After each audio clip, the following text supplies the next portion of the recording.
ब्रह्मा का पिता है, कौन विष्णु की मां, शंकर का दादा कौन है, हमको दे बता। ये जानने के लिए कृपया सुनिए जगत गुरु तत्वदर्शी संत रामपाल जी महाराज के अमृत वचन सर्व पवित्र धर्मों के पवित्र शास्त्रों के आधार पर। दादू जी को यही शंका आई कि भगवान तो ये दिखा था जो तेजों में शरीर वाला है, और ये बाबा जी बैठ गया सिंहासन पर। समझ में नहीं आई ये क्या चक्कर है। इतने में तेजों में शरीर उस कबीर उस परमात्मा के शरीर में समा गया, जिंदा वाले शरीर में। तब परमात्मा ने कहा कि बेटा दादू जा नीचे, तू मेरा नाम कबीर है, मैं काशी में जुल्हा बनकर रहा था। ऐसे गरीबदास जी को बताया था परमात्मा ने कि मैं बेटा वहां भी रहा 120 वर्ष तक, यही ज्ञान मैंने वहां दिया। और गरीबदास जी को तो यहाँ तक कहा था कि उन काल के दूतों ने जो कबीर पंथ में आगे हैं उन्होंने नाश कर दिया है उस ज्ञान का, अब इसको दोबारा करना। दादू साहब जी तो गरीबदास जी जो पहले हुए थे इनको विशेष ज्ञान नहीं दिया, लेकिन अपना परिचय अवश्य दे दिया, क्योंकि उनको मालूम था कि इनको वो ज्ञान दिया तो बीच में इस पंथ में घुसे हुए लोग भी बात बिगाड़ देंगे। तो कहने का भाव ये है कि दादू साहब जी को सब परिचय देकर के वहां पर छोड़ दिया। तीसरे दिन जब बच्चा होश में आया तो खुशी की लहर दौड़ गई और दादू साहब जी उस कबीर परमेश्वर की महिमा का गुणगान करने लगे। तो क्या बताते हैं, तो दादू साहब जी ने परमात्मा कबीर जी की महिमा किस प्रकार कलम तोड़ सुनाई है वो सुनाते हैं आपको थोड़ी सी। परमात्मा ने, दादू साहब ने कहा है, जो जो शरण कबीरे के तिरगे अंत अपारे, दादू गुण के ताकहूं कहत न लागे कहत न पावे पार। जो जो शरण कबीरे के वो तिरगे अंत अपारे, दादू गुण की ताकहूं कहत न आवे पार। कबीर करता आप है दूजा नहीं कोई, दादू पूर्ण जगत को भक्ति दृढ़ावत सोए। अब दादू साहब जी कहते हैं कि जो जो शरण कबीर की और पार हो गए अनंत, और कहते उस परमात्मा के गुणगान की मैं इस मुख से क्या महिमा करूं, क्या गुण गाऊं उस महात्मा परमात्मा के। कबीर करता आप है दूजा ना कोई, दादू पूर्ण जगत को भक्ति दृढ़ावत सोए। पूर्ण जगत को यथार्थ ज्ञान वही परमात्मा स्वयं आकर ही देता है, दृढ़ाता है। यो ठेका पूरा होवे जब सब कोई तजय शरीर। ठेका यानी जो कंट्रैक्ट एग्रीमेंट जो हमारे शरीर का हो चुका है, इतना समय हमारा निर्धारित है, कहते ही जब पूरा होगा तो सब ने शरीर त्यागना पड़ेगा। लेकिन कबीर साहब भी कहते हैं परमेश्वर जी आए हैं सो जाएंगे, राजा रंग फकीर, एक सिंहासन चढ़ कर जा एक बंधे जात जीर। तो यहाँ दादू साहब जी भी उसी का समर्थन कर रहे हैं। ठेका पूरा होए जब सब कोई तजय शरीर, दादू काल गंजे नहीं जपे जो नाम कबीर। दादू साहब जी कहते हैं कि काल निकट नहीं आ सकता जो कबीर परमात्मा के उस सतनाम का जाप करता है। आदमी की आयु घटे तब यम घेरे आए, सुमरण किया कबीरे का दादू लिया बचाए। और परमात्मा ने वो सारे यम के दूत दिखाए, सब बहुत कुछ लीला दिखाई अपनी, कि दादू साहब को अकेला छोड़ दिया रास्ते में। यम के दूत चारों तरफ से आगे भी कौन आ गया, यू हम लेने भी ना गए, मरेंगे, हमारी खिंचाई होगी, पकड़ो इसको पकड़ो, ये कैसे है, कौन है। तो उस समय दादू साहब जी ने परमात्मा को याद किया। उसी समय कबीर साहब प्रकट हो गए। बेटा कितना गया था तो पीछे वो नजारे देखने लग गया। तो एकदम भाग्य यम के दूत ने एक दूसरे के ऊपर के पड़ते जा, इतनी दूर तक स्पीड तो भाग्य गणे थे। तो परमात्मा कहते हैं, तो परमात्मा ने बताया कि बेटा जो भक्तिहीन प्राणी शरीर छोड़कर जाता है ये यम के दूत घेर लेते हैं, और जैसे तूने मुझे याद किया ऐसे इस नाम का जाप कोई और कर लेगा ना, भगत तो वही करेगा जो पहले से प्रैक्टिस कर रहा होगा, उसी के मुख से ये परमात्मा का नाम निकलेगा। तो फिर यम के दूत निकट नहीं आ सकते। उसी को फिर अपने अनुभव को दादू साहब जी बता रहे हैं। आदमी की आयु घटे तब यम घेरे आए, सुमरण किया कबीर का दादू लिया बचाए। मेट दिया अपराध सब पाप माफ कर दिए मुझदास के। दादू साहब जी कह रहे हैं, मेट दिया अपराध सब आए मिले छन माही, दादू संग ले चले वो कबीर चरण की छाही। सेवक देव निज चरण का दादू अपना जाने, बरंगी सत कबीर ने कीन्या आप समाने। अब क्या बता रहे हैं दादू साहब जी कि मेरे सारे अवगुण माफ कर दिए भगवान ने, और एक सेकंड के अंदर मेरे पास उपलब्ध हुए और अपने साथ ले चले बालिक मुझको। और कहते हैं, हे दाता मुझे अपने चरणों का, अपने चरण रज का दास समझना, सेवक देव निज चरण का। हे देव, हे भगवान, हे परमेश्वर, यो सेवक आपके चरणों का नौकर है, धूल है, निज सेवक है, और इसको अपना जान मेरे दाता।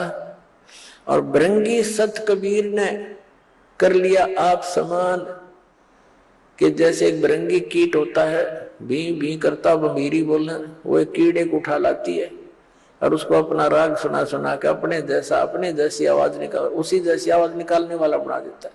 तो पूरा परमात्मा ने जिसको भी ये ज्ञान दिया वो उस परमात्मा के गुण गाने लगे अपने आप ही। तो पुण्यात्मा यही स्थिति आपकी और दास की हुई है। जब से ये ज्ञान ग्रहण हुआ, ये ज्ञान समझ में आया है, तो हम भी भृंगी बन गए।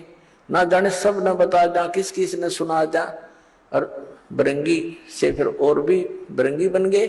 आप भी से भी भगवान के बच्चे ज्ञान से परिचित हुए, औरों को सुनाने लगे। दादू अंतर्गत सदा छन छन सुमरण ध्यान, वारू नाम कबीर पर पल पल मेरे प्राण। सुन सुन साख कबीर की यो काल नवावे माथे, धन धन हो तीनों लोक में दादू जोड़े हाथ। सुन सुन साख कबीर की, कबीर साहब की महिमा। साख यानी महिमा, उसकी तेरी साख तो है नहीं, यानी तेरी कोई गुण तो है नहीं, तो साख। और दूसरे ये साखी, यानी साखियों के माध्यम से उसके गुणगान जो सुने जाते हैं। काल भी कहते मुरझा जाता है, नीचे गर्दन कर लेता है कि वो तो समझ सकती है। और धन धन तीनों लोक में दादू जोड़ा थे। केरी नाम कबीर का ये विषम काल गजराज, दादू भजन प्रताप ते ये भाग्य सुनत आवाज। अपने आत्माओं कैसी तुलना की है दादू साहब जी ने, कि यहाँ का जो काल को समझो हाथी है। हाथी अन्य प्राणियों से बहुत तगड़ा और उसका बहुत न्यारा शरीर, ये तो समझो काल। क्योंकि श्रीमद् भगवद गीता अध्याय नंबर 15 के श्लोक नंबर 18 में गीता ज्ञान दाता कहता है कि मैं लोक वेद के अंदर कहे सुने ज्ञान के आधार से मैं पुरुषोत्तम प्रसिद्ध हूं, क्योंकि जो प्राणी मेरे अंतर्गत हैं उनसे मैं उत्तम हूं, श्रेष्ठ हूं, उच्च हूं, तगड़ा हूं। जैसे हाथी उनसे ऊंचा होता है। लेकिन गीता ज्ञान दाता ने यह भी स्पष्ट कर दिया है गीता अध्याय नंबर 15 के श्लोक 16 और 17 में कि सरपुरुष और अक्षर पुरुष ये दो पुरुष हैं, दो प्रभु हैं, ये दोनों नासवान, इनके अंतर्गत जितने प्राणी हुआ भी नासवान। सरपुरुष ये स्वयं है। गीता अध्याय नंबर 15 के श्लोक नंबर 17 में स्पष्ट कर दिया कि उत्तम पुरुष है तो अन्य, जो गीता ज्ञान दाता से अन्य है, वो स्वयं कह रहा है इस बात को, और वही परमात्मा कहा जाता है। यह लोक तरण में अवश्य विवर्ती अवैश्वर, जो तीनों लोकों में प्रवेश करके सबका धारण पोषण करता है, वो है अविनाशी परमात्मा। तो यहाँ 15वें अध्याय के 18वें श्लोक में गीता ज्ञान दाता सिर्फ इतना कह रहा है कि मेरे इस 21 ब्रह्मांड में जितने प्राणी मेरे अंतर्गत हैं उनसे मैं सुप्रीम हूं, बस। लेकिन आई एम नॉट पुरुषोत्तम। पुरुषोत्तम तो बता दिया 15वें अध्याय के 17वें श्लोक में। तो यहाँ कहता है जितने मेरे अंतर्गत जितने प्राणी हैं वो चाहे स्थूल शरीर में है, चाहे वो जीवात्मा है, उनसे मैं उत्तम हूं, इसलिए मैं पुरुषोत्तम प्रसिद्ध हूं लोक वेद में। वास्तविकता तो बता दिया कोई और है। केरी नाम कबीर का और विषम काल गजराज, दादू भजन प्रताप से ये भाग्य सुनत आवाज। क्या बताना चाहे दादू साहब जी ने कि इसने काल को तो समझ लो गजराज, हाथियों का राजा, यानी उनसे सब हाथियों से सबसे तगड़ा वो उनका राजा होता है, ये नियम है। और केरी नाम कबीर का, बब्बर शेर समझ लो कबीर परमात्मा का यो सतनाम। और दादू भजन प्रताप से ये सुनते भाग्य आवाज गाज। जैसे हाथी कहीं जंगल में हो और शेर दहाड़ मार दे और वो निकट सी दिखती हो कि आवाज निकट आ लिया, हाथी लीद कर देता है और भाग लेता है, छोड़कर उस स्थान को दूर भागने की चेष्टा करता है। तो क्या बताना चाहे दादू साहब जी ने कि ये काल भी कोई छोटा मोटा जानवर नहीं है, कोई छोटी शक्ति नहीं। 10,000 भुजा का मालिक है ये, 1000 भुजा का, 1000 कला का। और ब्रह्मा विष्णु महेश जी इसके पुत्र हैं, वो केवल 16 कला के और 4 भुजा के हैं। लेकिन उस परमात्मा के सामने जो असंख्य भुजा, असंख्य कला का, असंख्य शक्ति का मालिक है, उसके सामने ये ऐसे भागता है जैसे शेर की दहाड़ सुनकर हाथी लीद करके भाग लेता है। केरी नाम कबीर का विखम काल गजराज, दादू भजन प्रताप ते भाग्य सुनत आवाज। पल एक नाम कबीर का दादू मन चितलाए, हाथी के असवार को स्वान काल नहीं खावे। अब देखो कैसी उपमा दी है मालिक की शरण में आए प्राणी को, कि जैसे हाथी। अब हाथी की दूसरी उपमात्मक तरीके से कैसे बताया है कि जो कबीर परमेश्वर जी की शरण में आ गया, वो तो समझो इस काल की रेंज से, रीच से, पहुंच से इतना दूर हो गया जैसे कोई हाथी पर बैठ जा और उनको कुत्ते हानि नहीं पहुंचा सकते। हाथी के असवार को स्वान काल नहीं खावे। हाथी पर जो बैठा है वो तो समझो भक्त परमात्मा का, और काल समझो कुत्ता। अब हाथी पर बैठे हुए व्यक्ति को कुत्ता कोई हानि नहीं पहुंचा सकता। तो काल तो इतना, काल की रेंज से, काल की पहुंच से आप इतने बार हो गए, जानबूझ के हाथी है तो नीचे गिर जाओगे तो कुत्ता पिंडी पाड़ेगा तुम्हारी, और जब उससे नीचे नहीं उतरे तो कुत्ता कुछ नहीं कर सकता। तो परमात्मा की मर्यादा से दूर होते ही वो तो तैयार बैठा हो, तो भौंक ही रहा, आते पाड़ू खाओ इसको। तो ये उदाहरण देना चाहते हैं दादू साहब जी। पल एक नाम कबीरी का दादू मन चितलाए, अस्थि के असवार को ये स्वान काल नहीं खावे। सुमरत नाम कबीर की ये कटे काल की पीरे, दादू दिन दिन ऊंचा हो फिर परमानंद सुख सीरे। सुमरत नाम कबीर का, जो परमात्मा ने सही नाम हमें बताया है उसका जाप करने से कटे काल की पीड़, ये काल जो आपको दुख दे रहा है, ये कर्मों से, ये पाप कर्मों से, ये फिर नष्ट हो जाएंगे। पाप परमात्मा कहते हैं कर्म ब्रह्म मंड के में पल में कर हो नेस, यानी क्रॉस मार दूं पे सब पे, अर्जिन हमरी दो ही दी सो करो हमारे पेश, तुम अकाउंट भी ना लेना। दादू नाम कबीर की जो कोई लेवे ओटे, तिनको कभू लागे नहीं ये काल वज्र की चोटे।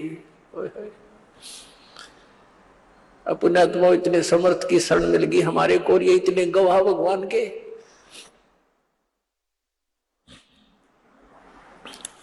कि दादू साहब कह रहे हैं कि कबीर साहब के सच्चे नाम की विधिवत जो ओट ले लेगा, उसकी शरण में आ जाएगा, उनको कबू लागे नहीं ये काल वज्र की चोट। ये काल जैसे आप देखते हो दुर्घटना में, जब तक आपका नाम ठीक है, कनेक्शन जुड़ा है, तो आपको शरण है, आपको प्रोटेक्शन है परमात्मा की, कवच आपके ऊपर है, काल का कोई अटैक नहीं लगेगा, कोई कर्म का दंड आप पर असर नहीं करेगा। जैसे आप देखते हो कि दुर्घटना में परिवार नाश हो जाते हैं, ये कभी नहीं हो सकता इस मालिक की शरण आने वाले को, लेकिन रहना पड़ेगा मर्यादा में। अब देखो कैसी तुलना करते हैं परमात्मा की। दादू नाम कबीर की जय कोई लेवे ओटे, तिनको कबू लाग नहीं ये काल वज्र की चोटे। काल का वज्र, ये परमाणु भी, मिसाइल भी निष्क्रिय हो जाएगी जो काल छोड़ता ऊपर तक। फिर कहते हैं और संत सब कूप हैं ये कहते जरीता नीर, दादू अगम अपार है दरिया सत्य कबीर। दादू साहब जी कैसी बढ़िया तुलना करते। और संत सब कूप हैं, जैसे छोटे मोटे संत हैं, कोई जिन देवताओं को तुम पूजते हो, ये तो ऐसे समझ लो कोई तो कुएं का जल है, कोई जरीता नीर, कोई छोटा मोटा झरना कुछ क्षेत्र में काम कर रहा है। और दादू अगम अपार है ये दरिया सत कबीर। दरिया, परमात्मा को तो दरिया जानो, और दरियाओं में भी उत्तम जल वाली दरिया, वो कभी उसका जल समाप्त ही नहीं होता। और अन्य जो छोटे मोटे चमत्कार अन्य भी बता देते हैं, वहां से मुझे ये लाभ हो गया, वहां से ये लाभ हो गया। कहते और संत सब कूप हैं, कुएं हैं, वो केवल जल ही ग्रहण करा सकते हैं, खेत सिंचाई में काम नहीं दे सकते। फिर पानी से काम चले, खेती भी करनी पड़ेगी, उसकी भी आवश्यकता पूर्ति हो, तभी जीवन पूरा सफल हो। तो यहाँ कहते और संत सब कूप हैं, कहते जरीता नीर, झरने से है, छोटे मोटे काम चला रहे हैं। और दादू अगम अपार है ये दरिया सत कबीर, यानी यहाँ भी आपने सुखी रखेगा जिसा यहाँ का सुख है, और फिर सतलोक लेके जाएगा, सारे काम सारेगा।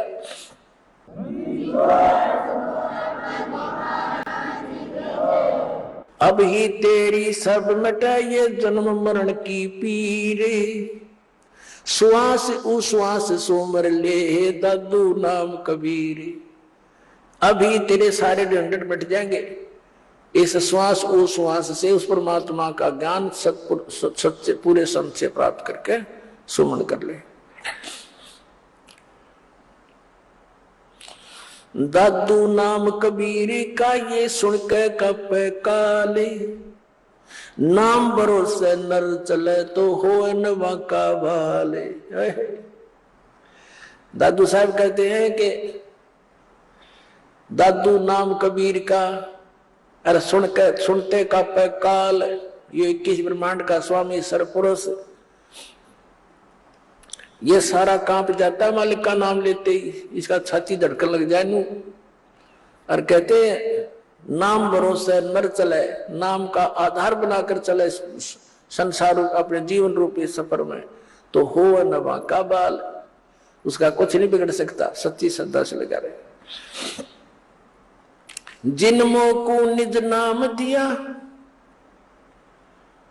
सोए सतगुरु हमारे, दादू दूसरा कोई नहीं कबीर सिरजनहारे। तोड़ पाट दिया कि जिनमो को निज नाम दिया, निज असली मंत्र जो सतनाम जो मुझे दिया, मेरा वो सतगुरु है, और नकली सतगुरु थे सारे। और कहते दादू दूसरा कोई नहीं, केवल कबीर सृजनहार, वो कबीर परमात्मा सृजनहार अपना आत्मा। अब वो दादू पंथी गोपाल दास जी उस छुडानी गांव में किसी अपने सेवक के घर पर आकर रुक गया। उस सेवक ने कहा, महाराज जी हमारे एक लड़की का लड़का ऐसे ऐसे किसी साधु के जंतर मंत्र के दूध पिलाने मेंटल हो गया, और कहते हैं साधु की विद्या को साधु ही काट सकता है, कुछ दया करो। गोपाल दास जी ने कहा कि बुला उस बालक को, देख लेता हूं। अब वो सेवक जो व्यक्ति था उस गांव का गया उस गरीबदास साहिब जी के नाना जी के पास कि भाई ऐसे ऐसे अपना एक मेरे पास एक संत आता है, लड़की के लड़के को उसको दिखा लेते हैं, वो कहता मैं ठीक कर दूंगा इसने। तो 5-7 गांव के जो होते हैं कुल के लोग, वो और उसका नाना जी और गरीबदास 13 वर्ष के बालक को ले गए। दादू पंथी गोपाल दास जी गरीबदास जी से पूछा कि बेटा वो कौन था जिसने तुझे बर्बाद कर दिया, उसका क्या नाम था? अब गरीबदास जी ने कहा कि मुझे बर्बाद नहीं किया, मुझे आबाद कर दिया महात्मा जी। हम सुल्तानी नानक तारे दादू को उपदेश दिया, जात जुलाहा वेद न पाया का सीमा कबीर होया। जब ये वाणी बोली उसकी छाती में मारा पहला वचन कि मैं हम यानी हम सभी को पार कर दिया। किस किस को? हम सुल्तानी नानक तारे दादू को उपदेश दिया। वही पुण्यात्मा वही परमात्मा उन पुण्यात्माओं को, आदरणीय नानक साहिब जी को, आदरणीय दादू साहिब जी को, आदरणीय मुल्कदास साहिब जी को, आदरणीय धर्मदास साहिब जी को, आदरणीय गरीबदास साहिब जी को, आदरणीय गीसा दास साहिब जी को मिले थे। तो यहाँ कह रहे हैं हम सुल्तानी नानक तारे, अब्राहिम सुल्तान अधम को बुलक बुखारे में वही परमात्मा आए थे, उसको 100 लीलाएं करके उसको नरक से निकाला था। हम तो इस माया ने सच सब कुछ मान बैठे राज और पाठ को, और परमात्मा ने ये विश्व बताया आपके लिए, जो भक्ति ना करता उनके लिए। तो क्या बताया? हम सुल्तानी नानक तारे दादू को उपदेश दिया, और जात जुलाहा भेद नहीं पाया, काशी माए कबीर हुआ।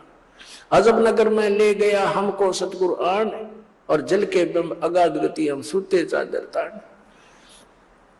अलल पंख अनुराग है सुन मंडल रहे थीर, दास गरीब उधार दिया मुझे सतगुरु मिले कबीर। अलल पंख अनुराग है मेरा, तो जैसे अलल पंख पक्षी का अपने पिता में ध्यान, माता पिता में ध्यान रहता है, ऐसे अब तो मेरा तो उस मालिक में श्रद्धा लगी हुई है, मेरा वहां ध्यान रहता है। और मुझे सतगुरु कबीर साहब मिले, वो ऊपर रहता है, सतलोक में सचखंड में रहता है। आंखों देखा बताया गरीबदास साहब जी ने, यही दादू साहब ने बताया। अब वो बाबा जी तो कहने लगे, अरे गांव वालों ये बावला को ना, बावले तो तुम होगे, ये तो अमृतवाणी बोल रहा है, निज स्थान के निज वचन बोल रहा है, सत परमात्मा की अमर वचन। उस 60 साल के महात्मा ने 13 साल के बच्चे के सामने, बच्चे के आगे हाथ जोड़ के कहा कि महाराज यह वाणी लिखवा दो, कलयुग में काम आवेगी। गरीबदास जी उठ कर चल पड़े, और वो महात्मा पीछे पीछे। वो तो परिचित थे कि वे संत परमात्मा ना जाने किस पे कृपा कर दे और के अमृत ज्ञान दे दे, उसके पीछे पीछे महाराज लिखवा दो। तीसरे दिन गरीबदास जी ने कहा कि यदि पूरा लिखे गोपाल दास, बीच में छोड़ कर ना भागना। अगर नहीं जी मैं कति फरी हो रहा हूँ गाँव से, घर से, बाल बच्चों का विवाह हो लिया, 60-61 साल की उम्र मेरी होगी, और जब तक से सारी उम्र लिखवा दो जाता साथ रहूंगा। उनके ऊपर गरीबदास साहिब जी का अपना ही एक बेरी का बाग था, उसके अंदर एक जंडी का घनी छाया वाला वृक्ष था, उसके नीचे बैठ कर लागे लेखन गर्मियों से स्टार्ट किया था। फिर जैसे जैसे समय आता रहा, 6 महीने तक लिखते रहे।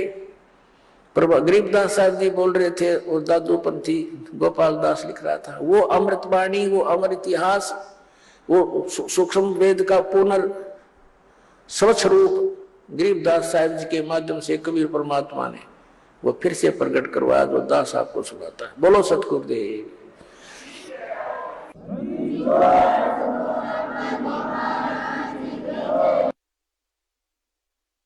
परम पिता परमात्मा पूर्ण ब्रह्म सारी सृष्टि के रचनहार कबीर परमेश्वर जी की असीम कृपा से पुण्यात्माओं आपको इस सत्संग सुनने का सुअवसर प्राप्त हुआ। सत्संग के अंदर बहुत ही पुण्यकर्मी प्राणी आते हैं जो युगों युगों से परमात्मा प्राप्ति का प्रयत्न करते आ रहे हैं। साधुओं से ती मस्करी और चोरों नाल खुशहाल ये मल अखाड़ा जीतेंगे, युगों युगों के माल। इस परमात्मा के खाड़े में, परमात्मा प्राप्ति वाले अखाड़े में, अर्थात इस प्ले ग्राउंड में, खेल के मैदान में वही विजयी होंगे जो पिछले जन्म जन्मांतर से परमात्मा की एक्सरसाइज करते हुए हैं और भक्ति धन संग्रहित करके उनके अंदर परमात्मा की आस्था शेष है। परमात्मा प्राप्ति के लिए हमें किस आधार की आवश्यकता है? उसके लिए हमें सबसे पहले ये विश्वास होना चाहिए कि जो साधना हम कर रहे हैं ये मोक्ष प्राप्ति की है। पुण्यात्माओं, परमात्मा ने स्वयं आकर ज्ञान दिया है कि जग सारा रोगिया रे, जिन सतगुरु वैद न जाण्या, जग सारा रोगिया रे। भाई जन्म मरण का रोग लगा है, तृष्णा बडरी खांसी। जन्म मरण का रोग लगा है, तृष्णा बडरी खांसी। आवागमन की डोर गले में, पड़ी काल की फांसी। जग सारा रोगिया रे, जिन सतगुरु वैद न जाण्या, जग सारा रोगिया रे। जग सारा रोगिया रे, जिन सतगुरु वैद न जाण्या, जग सारा रोगिया रे। भाई देखा देखी गुरु शिष्य बन गे, किया न तत्व विचारा। देखा देखी गुरु शिष्य बन गे, किया न तत्व विचारा। गुरु शिष्य दोनों के सिर पे यू काल ठोके पंजारा। जग सारा रोगिया रे, जिन सतगुरु वैद न जाण्या, जग सारा रोगिया रे। जग सारा रोगिया रे, जिन सतगुरु वैद न जाण्या, जग सारा रोगिया रे। भाई जन्म मरण का रोग लगा है, या तृष्णा बडरी खांसी। जन्म मरण का रोग लगा है, या तृष्णा बडरी खांसी। आवागमन की डोर गले में, या पड़ी काल की फांसी। जग सारा रोगिया रे, जिन सतगुरु वैद न जाण्या, जग सारा रोगिया रे। भाई साचा सतगुरु कोई न पूजे, इन झूठों जगपति आसी। सच्चा सतगुरु कोई न पूजे, इन झूठों जगपति आसी। अंधे की वहां गई अंधे ने, ये मार्ग कौन बतासी। जग सारा रोगिया रे, जिन सतगुरु वैद न जाण्या जग। सारा रोगिया रे, जग सारा रोगिया रे, जिन सतगुरु वैद न जाण्या जग सारा रोगिया रे। भाई सार शब्द सर जीवन बूटी, गैस गैस अंग लगावे। सार शब्द सर जीवन बूटी, गैस गैस अंग लगावे। कहे कबीर तुम सत कर मानो, ये जन्म मरण मिट जावे जग सारा रोगिया रे। जिन सतगुरु वैद न जाण्या जग सारा रोगिया रे, जग सारा रोगिया रे। जिन सतगुरु वैद न जाण्या जग सारा रोगिया रे। सार शब्द सर जीवन बूटी, गैस गैस अंग लगावे। सार शब्द सर जीवन बूटी, गैस गैस अंग लगावे। कहे कबीर तुम सत कर मानो, ये जन्म मरण मिट जावे जग सारा रोगिया रे। जिन सतगुरु वैद न जाण्या जग सारा रोगिया रे।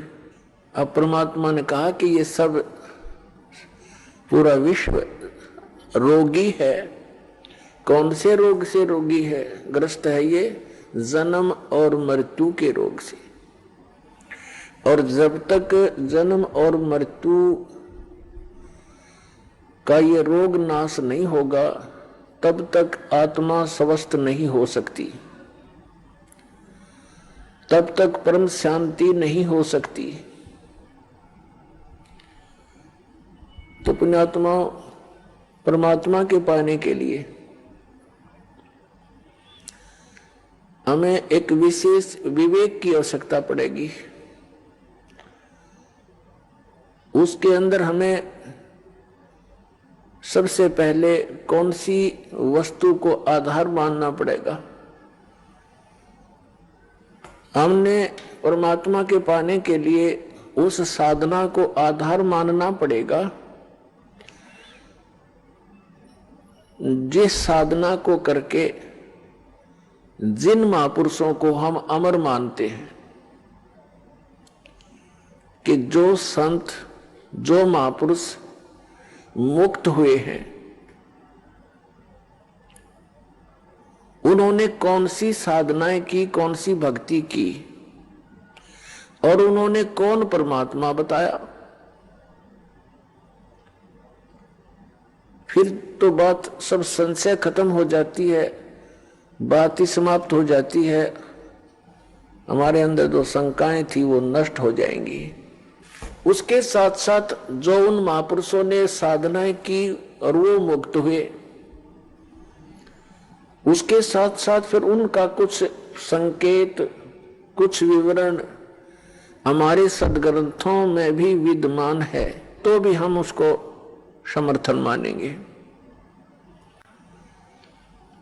जैसा कि आज सुबह के सत्संग में आपको बताया था, 5 वेद हैं, ये प्रमाणित ग्रंथ हैं।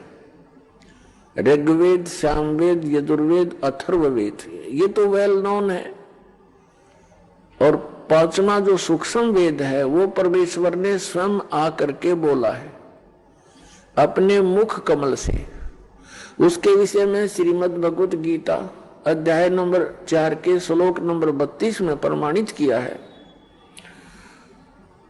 गीता ज्ञानदाता कहता है कि जैसा कि मैंने अभी आपको गीता अध्याय नंबर 4 के श्लोक 25 से लेकर 30 तक में वर्णन किया कि कोई तो देवताओं की पूजा करता है, कोई केवल हवन यज्ञ करता है, कोई योग अभ्यास आसन ही करता है, कोई स्वाध्याय करता है, और ये सभी अपनी अपनी साधनाओं को पाप नाशक जानते हैं, क्योंकि पाप नाश हुए बिना भगवान मिले नहीं। निर्मल होकर ही परमात्मा प्राप्ति होगी। तो भावार्थ ये है कि वो सभी इसलिए अपनी अपनी साधनाओं को श्रेष्ठ मानकर कर रहे हैं कि उनको वो उचित मान रहे हैं, पाप नाशक मानते हैं। फिर गीता ज्ञानदाता कहता चौथे अध्याय के 32वें श्लोक में कि इस प्रकार की विस्तार के साथ यज्ञ अर्थात धार्मिक अनुष्ठानों की जानकारी ब्रह्मण मुखे, यहां गीता अनुवादकर्ताओं ने बेईमानी कर रखी है। ब्रह्मण मुखे का अर्थ कर रखा है वेद की वाणी। वेद वाला ज्ञान तो वो गीता ज्ञान दाता बोल ही रहा है, और उससे वो हटकर बता रहा है कि सच्चिदानंद घन ब्रह्म की वाणी में विस्तार के साथ कही गई है। अब श्रीमद् भगवत गीता अध्याय नंबर 17 के श्लोक नंबर 23 में ये ब्रह्मण शब्द है, जो चौथे अध्याय के 32वें श्लोक में ब्रह्मण मुखे शब्द है, वहां भी ब्रह्मण शब्द है। तो वहां इनकी नीत साफ थी अनुवादकर्ताओं की। इन्होंने वहां पर ब्रह्मण का अर्थ कर दिया सच्चिदानंद घन ब्रह्म, जो इसका असली अर्थ है। और यहाँ चौथे अध्याय के 32वें श्लोक में ये डंडी मार गए, क्योंकि इनको ज्ञान था नहीं, बेईमानी कर गए। यहां लिख दिया वेद की वाणी, यहां भी लिखना था सच्चिदानंद घन ब्रह्म की वाणी में। आपको दिखाते हैं श्रीमद् भगवत गीता पदछेद अन्वय साधारण भाषा टीका सहित।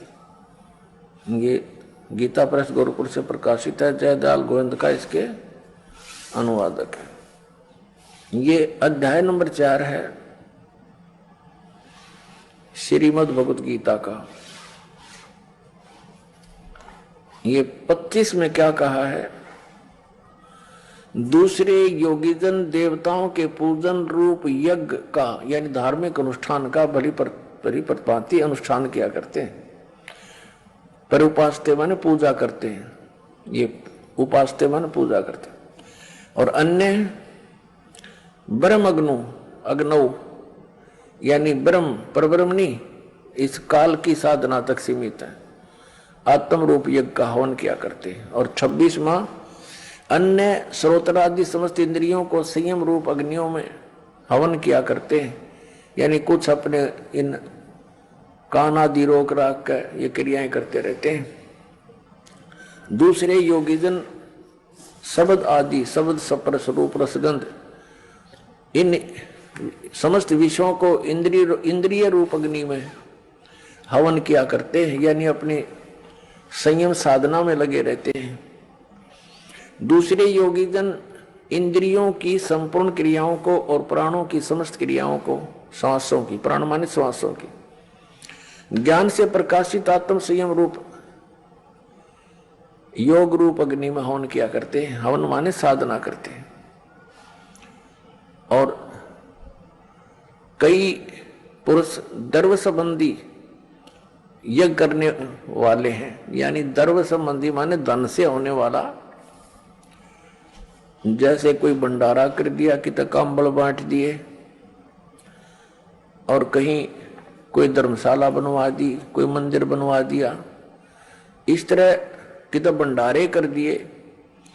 इस तरह कहते हैं कुछ एक इस प्रकार की साधना करके संतुष्ट है कि हमने बहुत कुछ कर लिया। द्रव्य संबंधी यज्ञ, द्रव्य माने धन से होने वाली करने वाले कितने ही तपस्या रूप यज्ञ करते हैं, कई तपस्या ही करते हैं, अनुष्ठान करते तपस्याओं का। दूसरे योग करते हैं, योग अभ्यास यानी पेट घुमा दिया कि ऊपर न पैर नीचे न सिर कर ली, इस तरह की क्रियाओं से ही वो अपने आप को संतुष्ट मानते हैं। और कुछ एक अहिंसावादी तीक्ष्ण व्रतों से युक्त यत्नशील पुरुष, कुछ एक ऐसे जो ऐसे मुंह पर पट्टी बांध गए और नंगे पैरों चल रहे, इसको अहिंसावादी तीक्ष्ण व्रत बोलते हैं। कुछ ऐसी क्रियाएं करते हैं।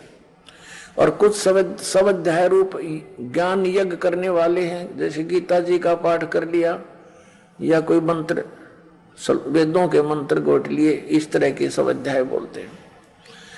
अब 29-30 में क्या कहा कि दूसरे कितने योगी जन अपान वायु में प्राण वायु को हवन करते हैं, यानी अपने अंदर की 5 प्राणों से ही खसते रहते हैं, प्राण वायु को अपान वायु में। अन्य कितने ही नियमित आहार करने वाले हैं, यानी सीमित आहार, एक बार खा लिया, थोड़ा सा खा लिया, उसका अभ्यास करते रहे। कुछ प्राणायाम करते रहते हैं, प्राणों की और अपान की गति को रोककर प्राणों को श्वास छोटा कर बड़ा श्वास बढ़ाने घटाने के चक्कर में लगे रहते हैं। प्राणों में हवन क्या करते हैं। ये सभी साधक यज्ञों के द्वारा पापों का नाश कर देने वाले यज्ञों को जानने वाले हैं। इसका वास्तविक अर्थ ये है कि ये सभी अपनी अपनी साधनाओं को पाप नाश करने वाली जानते हैं। यदि ये इनको पता लग जाए कि ये साधना पाप नाशक नहीं है, तुरंत त्याग देंगे ये। यदि यही सही होते, फाइनल होते, तो चौथे अध्याय के 32वें श्लोक में गीता ज्ञानदाता ये नहीं कहता कि और विस्तार के साथ वहां लिखी हुई है। अब और विस्तार क्या रह गया, जितने डले डोने थे सारे लिख कर रखे, इसमें बता रखे। अब देखना अध्याय नंबर 4 के और श्लोक नंबर 32 में कहा है, इसमें एक शब्द है एवं बहुविधा यज्ञ वित्त ब्रह्मणे मुखे। ये ब्रह्मणे शब्द है इसमें चौथे अध्याय के 32वें श्लोक में।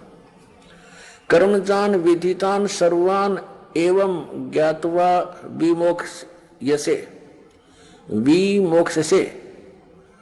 अब क्या बताते हैं, इस ब्रह्मणे मुखे का जो अर्थ, ब्रह्मणे मुखे को हमने देखना है, इन्होंने अनुवाद गलत किया है। एवं माने इस प्रकार बहुत प्रकार के यज्ञ यानी धार्मिक अनुष्ठान इन्होंने वेद की वाणी में कर दिया, ये गलत कर दिया।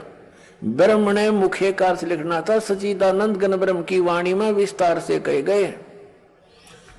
उन सब को तू कर्म जान, यानी कर्मों से, शारीरिक क्रियाओं से संपन्न होने वाले जान। नाम उठत नाम बैठत नाम सोत जागवे, नाम खाते नाम पीते नाम सेती जागवे लागवे, ये क्रिया है उसमें। विधि तान, विधि जान, उनको जान। इस प्रकार तत्व से जानकर उनके अनुष्ठान द्वारा तू कर्म बंधन से सर्वथा मुक्त हो जाएगा। अब ये देखना, हमने ये गलत कर दिया ने, बेईमानी कर रखी यहाँ पर। यहां लिखना था सच्चिदानंद घन ब्रह्म की वाणी में। अब आपको दिखाते हैं इसी श्रीमद् भगवत गीता अध्याय नंबर 17 के श्लोक नंबर 23 में। इसमें है ओम तत्सत इति निर्देश है ब्रह्मण तिर्विद समर्थ ब्राह्मणा तेन वेदा च यगा जय विहिता पुरा। ओम ओम तत् तत् सत सत इति माने यह है, ऐसे यह है।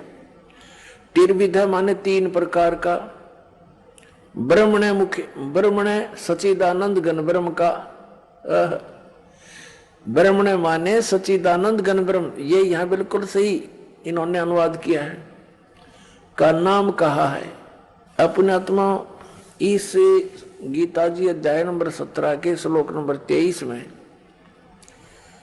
एक तो ये कंसेप्ट क्लियर हो गया कि गीता ज्ञान दाता से एक सच्चिदानंद घन ब्रह्म कोई और है, सुप्रीम पावर, समृद्ध शक्ति, और उसका मंत्र है ओम तत्सत। ये 3 मंत्र का है। तो एक तो हमारी पवित्र गीता से हमें यह मिलेगा कि कौन सी साधना करने की है, वो कौन से मंत्र हैं जो जाप करके मोक्ष प्राप्ति होती है, और दूसरे फिर हम प्रमाण लेंगे उन महापुरुषों से जिनको हम मुक्त मानते हैं और जिनका ये अन्य संत पंथ उन महापुरुषों के भी प्रमाण देते हैं कि वो पार हो गए, वो महापुरुषों की वाणी भी लेते हैं। तो उन्होंने भी कौन से मंत्र जाप किए? फिर ये सब रास्ता साफ हो जाएगा, शंका समाप्त हो जाएगी। शंका समाप्त हुई, भगवान मिला, फिर तो क्रिया करनी शेष रह जाएगी। और वो क्रिया इतनी आसान है, चलते फिरते उठते बैठते भगवान का कभी कितना ही भजन कर लो, काम करते करते, और अंतिम सांस तक साधना करनी है, भगवान साथ लेकर जाएगा आपको सतलोक में। अब देखो, अब हम फिर आगे अध्याय नंबर 4 के श्लोक नंबर 32 पे।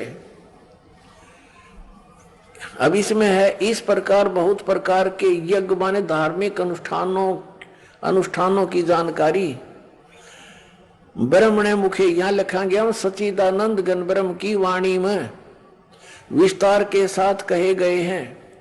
उन सब को तू कर्म जान, यानी शारीरिक क्रियाओं द्वारा संपन्न होने वाले जान। इस प्रकार तत्व से जानकर उनके अनुष्ठान द्वारा कर्म बंधन से सर्वथा मुक्त हो जाएगा। इस अध्याय नंबर गीता अध्याय नंबर 4 के श्लोक नंबर 32 का सारांश है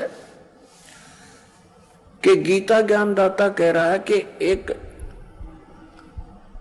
सच्चिदानंद घन ब्रह्म की वाणी में, जो उस सच्चिदानंद घन ब्रह्म ने यानी परम अक्षर ब्रह्म ने, पूर्ण परमात्मा ने आकर अपने मुख कमल से जो ज्ञान दिया है, वो वाणी मुखे, मुखे माने मुख कमल से उच्चरित वाणी में, मुख से बोले गए उस ज्ञान में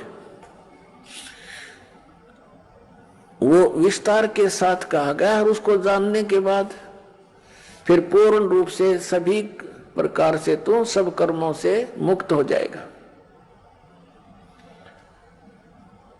अपनात्मो, ये तत्व ज्ञान है जो सच्चिदानंद घन ब्रह्म की वाणी है। ये सूक्ष्म वेद है, 5वां वेद है, और जिसके विषय में गीता ज्ञान दाता अनभिज्ञ है, कहते उसकी वो जानकारी तो कोई उसका रिप्रेजेंटेटिव सच्चिदानंद घन ब्रह्म का जो दास होगा, उससे परिचित जो संत होगा, वो बतावेगा। उसके लिए चौथे अध्याय के 34वें श्लोक में कहा कि उस तत्व ज्ञान को जो सच्चिदानंद घन ब्रह्म की वाणी में है, जिसको परमात्मा ने, सच्चिदानंद घन ब्रह्म ने, परम अक्षर ब्रह्म ने, सतपुरुष ने स्वयं आकर के बोला है, वो तत्व ज्ञान है। उस ज्ञान को तू तत्वदर्शी संतों के पास जाकर समझ। ये देखिएगा, चौथे जाएगा 34वां श्लोक। उस ज्ञान को जो सच्चिदानंद घन ब्रह्म ने स्वयं आकर के बोला है, उस ज्ञान को, उस तत्व ज्ञान को तू तत्वदर्शी ज्ञानियों के पास जाकर समझ। उनको भली भांति दंडवत प्रणाम करने से, उनकी सेवा करने से और कपट छोड़कर सरलता पूर्वक प्रसन्न करने से वे परमात्म तत्व को भली भांति जानने वाले ज्ञानी महात्मा तुझे तत्व ज्ञान का उपदेश करेंगे। अपने आत्माओं कितना कंसेप्ट क्लियर कर दिया।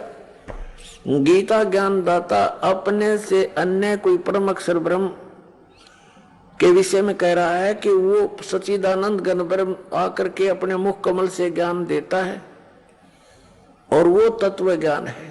उस तत्व ज्ञान को तू तत्वदर्शी संतों के पास जाकर समझ। उनको दंडवत प्रणाम करने से, विनम्र भाव से प्रसन्न करने से वो तत्वदर्शी संत ज्ञानी महात्मा तुझे उस तत्व ज्ञान का उपदेश करेगी। इससे सिद्ध है कि गीता ज्ञान दाता उस ज्ञान के विषय में नहीं जानता, नहीं तो ये लिखने और कहने की आवश्यकता नहीं थी। ये कह देता कि अगले अध्याय में लिखता हूं, उसमें पढ़ ले, इतनी सी बात थी। ये नहीं जानता, इसने उस ज्ञान को, 5वें वेद को नष्ट कर दिया था, और उसको प्रदान करने के लिए परमात्मा स्वयं आते हैं। अपने आत्माओं, यहां एक कंसेप्ट और क्लियर करेंगे। गीता ज्ञान दाता कहता है, अब उसकी पहचान भी बताता है कि वो तत्वदर्शी संत होगा कैसा, श्रीमद् भगवत गीता अध्याय नंबर 15 के श्लोक नंबर 1 में तत्वदर्शी संत की पहचान बताइए। क्या बताया है कि ये एक संसार रूपी उल्टा लटका हुआ वृक्ष समझो, पूरा विश्व सब ब्रह्मांडों समेत, और जिसकी ऊपर को जड़ है, नीचे को तीनों गुण रूपी शाखा है। श्रीमद् भगवत गीता अध्याय नंबर 15 के श्लोक नंबर 1 से लेकर 4 में ये स्पष्ट किया है। इस उल्टे लटके हुए संसार रूपी वृक्ष की जानकारी दी है। अब आपको ये उल्टा लटका हुआ संसार रूपी वृक्ष दिखाते हैं, फिर आसानी से जो दास सब सदग्रंथों से रूबरू करने जा रहा है, आपको आसानी से समझ जाएंगे। देखिएगा, ये समझो एक संसार रूपी वृक्ष है पूरा।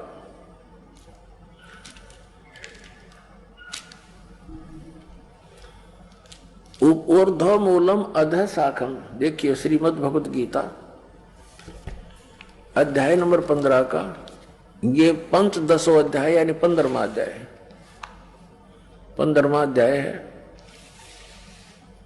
ये इसका प्रथम श्लोक है।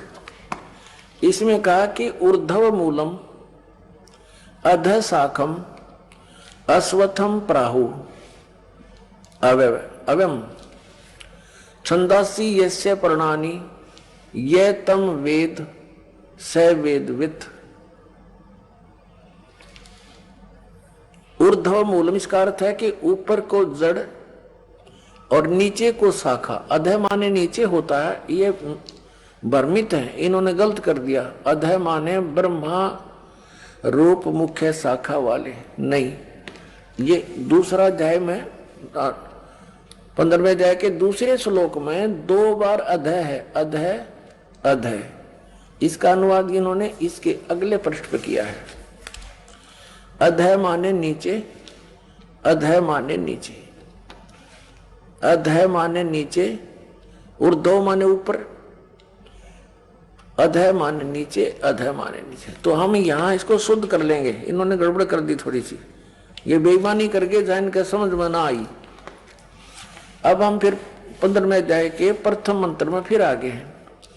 ऊर्ध्व मूलम ऊपर को जड़ और अधः शाखम नीचे को शाखा वाला, अश्वत्थम प्राहु अव्यम ये संसार रूपी पीपल का अविनाशी वृक्ष कहा है। आइए अब हम उन श्रद्धालुओं के अनुभव जानते हैं जो जगत गुरु तत्वदर्शी संत रामपाल जी महाराज जी से दीक्षा प्राप्त कर चुके हैं तथा उनके द्वारा बताए गए भक्ति मार्ग पर चल रहे हैं। बहन जी नमस्कार। सत्साहिब। क्या नाम है आपका? मेरा नाम अनुराधा है। अनुराधा जी कहाँ से आए हैं आप? मैं डिस्ट्रिक्ट सोलन हिमाचल से आई हूँ। संत रामपाल जी महाराज से कब जुड़े? हम 18 फरवरी 2011 में जुड़े हैं। संत रामपाल जी महाराज से नाम दीक्षा लेने से पहले आप क्या भक्ति साधना करते थे? हम देवी देवताओं की पूजा करते थे, 9 नवरात्र करते थे, हर एक तीज त्योहार सभी मनाते थे, करवा चौथ के व्रत रखते थे, सब कुछ करते थे। फिर संत रामपाल जी महाराज की शरण में क्यों आना पड़ा? भगत जी कुछ तो ये घर के हालात भी ऐसे होते हैं, घर के कलह क्लेश थे काफी ज्यादा, और कोई ऐसा आध्यात्मिक लाभ नहीं था, कोई भौतिक लाभ नहीं, कुछ नहीं हो रहा था। जो पूजा कर रहे थे फिर भी करते करते इतने दुखी थे कि हमारा को ये मार्ग चुनना पड़ा। संत रामपाल जी महाराज की शरण में कैसे आए, आपको कैसे पता चला? सर पता हमें ऐसे चला कि मैं ससुराल में नहीं, मैं मायके में रहती हूँ, तो पता नहीं है परमात्मा की दया होगी जो मैं परमात्मा के ज्ञान पाने के लिए मैं मायके में रह रही हूँ। तो वहाँ पे हमारे एक पड़ोसी भगत जी है, हमारे भाई हैं हुक्मदास जी, तो 2010 में वो जुड़े हुए थे सबसे पहले। तो वहाँ पे हमारे जो ग्राम देवता होता है, तो हम वहाँ जाते थे, घर की मतलब सारी पूजा करते थे। हमने पानी उठा के ले जाना, आपको पता है हिमाचल में बॉडियाँ होती हैं, नलके वगैरह नहीं होते, कम समय होते हैं, तो हमने घर से पानी उठा के ले जाना, काफी दूरी पर ले जाना। तो हमने मंदिर में खूब साफ सफाई करनी, सब कुछ करना। तो भगत जी हमारे हुक्मदास भगत जी हमारे देखते रहते थे घर से, तो वो देखते थे, तो उन्होंने सत्संग सुना हुआ था, उन्होंने उपदेश लिया हुआ था 2010 से, पर उन्होंने डायरेक्ट नहीं बोला है हमारे को कि तुम ये पूजा करो, ये व्यर्थ है, ये ऐसा नहीं है।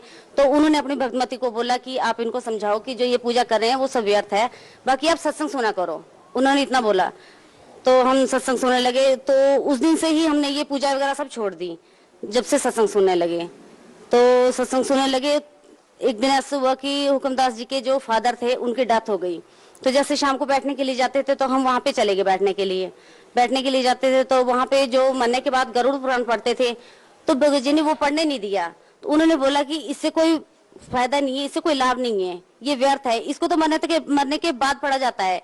आप गहरी नजर गीता में पढ़ो, जो मैं बरवाड़ा आश्रम से लेके आया हूँ। तो भगत जी हमने वो पढ़ी गहरी नजर गीता में, तो हमने पढ़ी भी है, समझी भी है, सबको सुनाई भी है। जैसे शाम को बैठने के लिए काफी लोग हो जाते थे तो सबने सुनी है। तो हमारे को ऐसा लगता था कि हम इतनी पूजा करते हैं, इतना सब कुछ करते हैं, फिर भी हम दुखी क्यों हैं, हमारे को क्यों कोई लाभ नहीं हो रहा है। तो फिर कैसे पहुंचे आप? तो एक दिन भगत जी ने बोला कि आप देख लो, अगर आपने जाना है तो। हमारे को 15-20 दिन हो गए थे सत्संग सुनते हुए, सुन रहे थे हम। शुरू में तो हमारे को पता नहीं लगा, क्योंकि गुरुजी हरियाणवी भाषा बोलते हैं और हम हिमाचली लोग पहाड़ी भाषा बोलते हैं, तो हमारे को इतना पता नहीं था, पता लगता था शुरू में। लेकिन जब एक बार ध्यान से सुनने लगे तो परमात्मा की वाणी भी समझ में आने लगी, सब कुछ समझ में आ गया। और भगत जी ने बोला कि आपने अगर जाना है, अगर देख लो, अगर आपने जाना है तो चलो। तो हम सिर्फ एक मात्र घूमने के लिए गए थे कि चलो घूम के देखते हैं क्या वहाँ का प्रोसीजर है, क्या सिस्टम है। वहाँ पे कुछ पैसे तो नहीं लगते हैं, क्योंकि हम मिडिल क्लास फैमिली से बिलोंग करते हैं, हम इतना पैसा भी नहीं कहीं दे सकते हैं। तो हम जाते हुए चिंता भी हमारे को थी कि कहीं हमारे को कहीं कोई पैसा तो नहीं देना पड़ेगा, कहीं हमारे को खाने का तो नहीं पैसा देना पड़ेगा। तो इस डर से हम मतलब वैसे ही गए थे घूमने के लिए। तो जब वहाँ पे गए, वहाँ पे सत्संग सुना, वहाँ का सिस्टम देखा, तो भगत जी हमने नाम उपदेश ले लिया। संत रामपाल जी महाराज से नाम दीक्षा लेने के बाद आपको क्या लाभ मिला? सबसे बड़ा लाभ तो हमारे को ये मिला कि हमारे को आत्मिक शांति मिली। और लाभ तो बहुत सारे हैं, अगर परमात्मा के लाभ गिनाने लगूं तो, लेकिन उसमें से एक मेन लाभ ये है कि मैं परमात्मा के संत रामपाल जी महाराज के द्वारा जो दी गई हमारे को दीक्षा है, मैं उसका सिमरन कर रही थी। तो सिमरन करते करते मेरे को सांप ने काट लिया। तो मेरे 1% भी कोई दर्द नहीं हुई, कोई स्वेलिंग नहीं आई, कुछ भी नहीं हुआ। और पूरा दिन बीत गया। तो शाम को जब मेरे भगत जी आए तो बच्चे लगे कि बोलने की मम्मी के ऐसे ऐसे हुआ है और मम्मी दवाई लेने के लिए नहीं जा रही है। तो भगत जी ने बोला कि आप दवाई लेने के लिए चलो। तो मैंने बोला कि मेरे दर्द नहीं हो रही, मेरी तकलीफ नहीं हो रही, मेरे कोई प्रॉब्लम ही नहीं हो रही, तो मैं जाऊंगी क्यों? मेरे पास संत रामपाल जी का वचन जो उपदेश है वो चल रहा है मेरा। तो भगत जी मैंने ना तो कोई दवाई ली और ना मैंने कोई इलाज करवाया, बल्कि ऊपर मैंने दूसरे दिन टेटनस का। और क्या लाभ मिला आपको? और भगत जी घर में कलह क्लेश बहुत होते थे, उससे हमारी कोई कलह क्लेश नहीं होता है, कुछ नहीं होता। भगत जी आप भगत समाज को क्या संदेश देना चाहते हैं? हम भगत समाज को ये संदेश देना चाहते हैं, खासकर हिमाचल वासियों से, अपने घर परिवार वालों से, कि जल्दी से जल्दी परमात्मा की शरण में आओ, क्योंकि ये मनुष्य जीवन है, ये बार बार नहीं मिलता।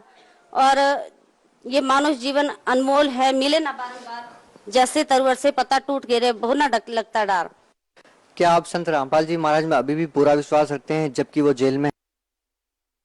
बल्कि विश्वास और दृढ़ हो गया है, क्योंकि हमारे परमात्मा संत रामपाल जी ने अपने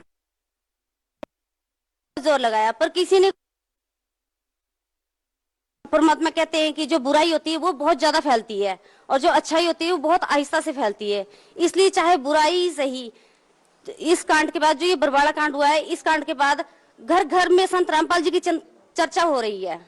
जी बहुत बहुत धन्यवाद।